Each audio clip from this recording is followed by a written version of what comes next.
Hello mga idol, welcome to my channel. For today's video mga idol, ituturo ko kung paano ang proper uploading ng mga video doon sa YouTube. So before I proceed my video, don't forget to subscribe and click notification bell para palagi kayong updated sa mga video kong i-upload doon sa YouTube. So meron po tayong dalawang sistema sa pag-upload mga idol.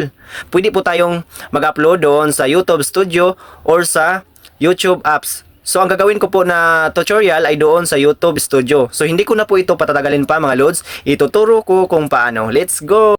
Lods, nandito na po tayo sa ating main screen ng ating cellphone. So hanapin po natin yung ating YouTube Studio. So ito po, i-click po natin ito.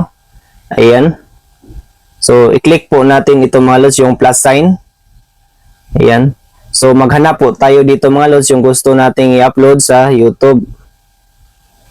So, ito po yung i-upload ko. Ayan. So, dapat dito, yung makita natin sa visibility ay dapat nakapublic po siya mga lods. Yung sa select audience, okay lang yan. Pag hindi lang yan, i-set.